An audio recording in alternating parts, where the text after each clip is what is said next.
Bom, gente, eu recebi aqui uma mensagem de um espírita kardecista, né, onde ele foi a favor do meu vídeo Resposta a todos os desafios teístas.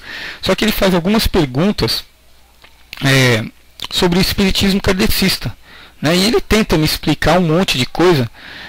Eu tenho minha mãe que é espírita, o meu irmão que é espírita e o meu filho que é espírita, kardecista. Eu cheguei a frequentar centros kardecistas aqui em São Paulo, não gostei.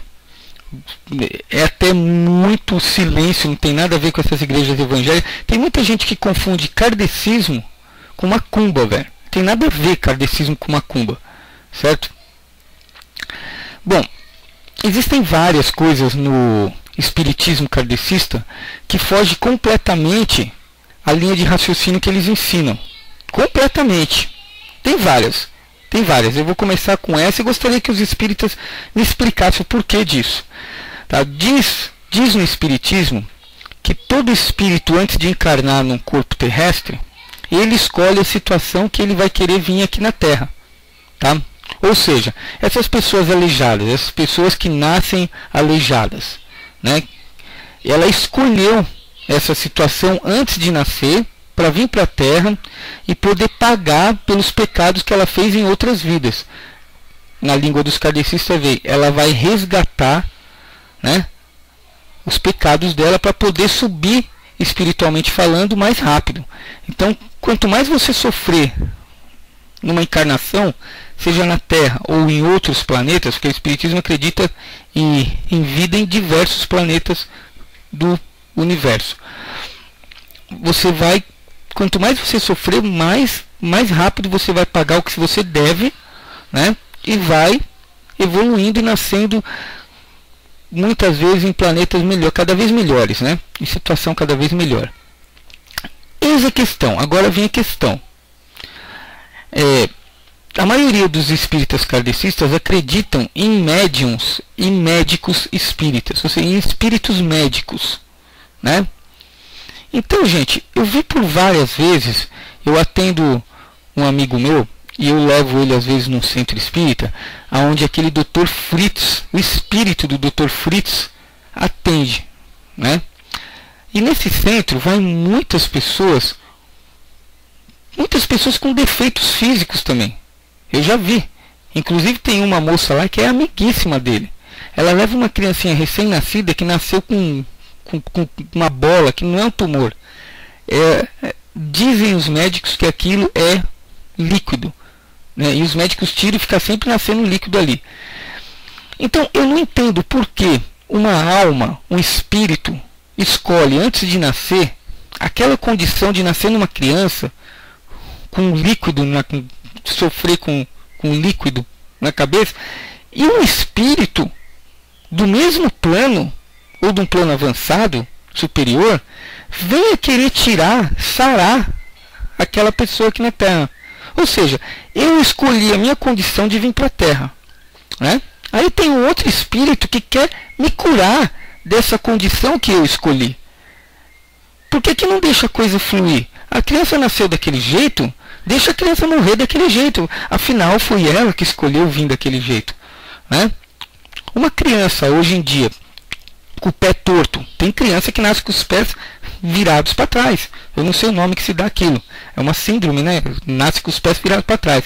A mãe e o pai espírita pegam a criança e levam no médico para fazer uma correção física na criança. Ou seja, então, o espírito da criança escolheu vir naquela condição, né? E ela quer se curar aqui na Terra. E muitas vezes vão atrás de curas espirituais, ou seja, os próprios espíritos que curam, né, eles burlam essa regra do espiritismo lá em cima. A criança veio daquele jeito, ela tem que ficar daquela, a pessoa tem aquele problema, ela tem que morrer com aquele problema, porque foi ela que escolheu aqui em cima. Por que o espírito vai se meter com isso? Então essa é uma das questões que eu discordo plenamente do espiritismo. A outra questão é aquela que uma vez eu citei no Hangout, citei até para o Eduardo Rett, que é um espírita, e ele foi super honesto, disse para mim que não sabia responder, ou seja, para qualquer espírita que você perguntar essa, ninguém vai saber responder. Os caras falam o seguinte, quando eles não sabem responder, é porque não nos é permitido, né, saber o porquê disso. É aquele fato da primeira criação do primeiro espírito num mundo atrasadíssimo. Porque segundo o Espiritismo, né, desde a primeira vida, nós nascemos num planeta muito atrasado. A Terra é adiantadíssima para eles, perto de alguns planetas que existem por aí que são muito atrasados. São muito atrasados. Então, quer dizer, Deus fez o primeiro espírito, que é essa caneta, vamos supor. Deus fez o primeiro espírito. Esse espírito nunca existiu na vida. Saiu do forno agora. Deus fez o espírito. Pô, agora eu vou pôr esse espírito no mundo atrasado. Vou jogar ele no mundo atrasado. Vou brincar de Big Brother. É assim que eu vejo. Desculpem, mas é assim que eu vejo. Não tem outra explicação. Se você tiver outra explicação para o início da vida, a primeira, não estou falando para a segunda. Porque a segunda vocês já usam essa parte da reencarnação e de pagar pecados. A primeira vida, o espírito não tem nada demais. Nunca fez nada de errado na vida. É jogado num mundo onde ele tem que matar para sobreviver, ele tem que matar para comer, ele vai sentir dores, ele vai sentir frio, ele vai sentir angústia, ele vai sentir um monte de coisas. Sede. Então, esse espírito, nesse primeiro mundo atrasado, porque nenhum espírito nasce no mundo mais avançado, em Capela, que é um planeta adiantadíssimo que o Espiritismo conhece. Ele vai nascer no mundo atrasado para evoluir até Capela ou depois de Capela ainda. Então, por aí, Deus criou esse espírito aqui e jogou no mundo atrasado. O que esse espírito tem para pagar nesse mundo atrasado que ele foi jogado? Sendo que ele nunca existiu na vida. Ele nunca existiu espiritualmente falando. Aí Deus joga ele num corpo lá. Está aqui dentro, vamos colocar ele no corpo. Entrou no corpinho do bagulho e vai sofrer. Aí a partir daqui ele vai ter uma escala, ele vai ter um caminho enorme de escadas, de pedras, dificuldades na vida. Vai morrer, vai nascer, vai morrer, vai nascer, vai morrer, não vai nascer, morrer, vai nascer, vai morrer, vai nascer, vai morrer, vai nascer, vai morrer, e assim vai. Eu não entendo isso, cara. Eu não entendo o porquê que um espírito é colocado no mundo atrasado, ele saiu do forno agora, é colocado no mundo atrasado para pagar o quê? Se ele nunca existiu? Entendeu? A partir dali tudo bem, esse corpo morreu, pum, aí o mesmo espírito já nasceu. Quando ele estava nesse corpo, ele fez coisa errada. E antes desse corpo, gente?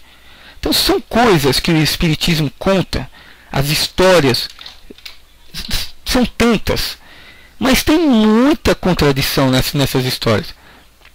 Tá? O problema das religiões, das crenças, das doutrinas, são que as pessoas elas não querem debater certas falhas que tem na sua. Então eles ficam quietos. Eles simplesmente acreditam naquilo que falam para eles e não questionam. Tem que questionar. Você tem que perguntar para o seu médium, para o seu mentor, o porquê disso. Ninguém sabe explicar. Ou seja, a religião tem também os seus limites. E essas pessoas acham que as religiões não têm limites. Sabe qual que é os limites do Espiritismo? São essas perguntas que um bosta que nem eu, um simples mortal, faz. E que um mentor, um cara que já está no 7º ano de Espiritismo, sei lá como que se fala, nível, não sabe responder. Você pode pôr o cara mais adiantado do Espiritismo para falar comigo. Pode pôr Allan Kardec na minha frente, Bezerra de Menezes. Ele não vai saber me responder. Você sabe o que ele vai falar para mim? Que isso não nos é permitido saber. Por quê? Porra! É uma dúvida. Seria uma das perguntas que eu falaria para Deus. Seria uma das perguntas que eu faria para Deus se um dia eu visse Deus na minha frente, se Deus existe. Eu visse ele e ia falar, por que o Senhor criou a primeira vida? Ia falar tudo isso que eu estou falando nesse vídeo aqui para ver a resposta dele. Com certeza ele ia falar para mim que eu não estou preparado para isso. Então, as minhas dúvidas são muitas sobre o Espiritismo. São muitas coisas. Né? Mas as duas principais são essas. Eu não vou falar mais porque o vídeo vai ficar muito longo. Então tá aí o pedido que me fizeram aí para falar um pouquinho do Espiritismo. Eu só repeti um pouquinho mais detalhado o que eu falei no outro vídeo. Inclusive outro vídeo acho que foi excluído, então estou refazendo de novo aqui para você, tá bom? Um abraço, e os espíritas, por favor, me respondam aí. Tá bom? Falou.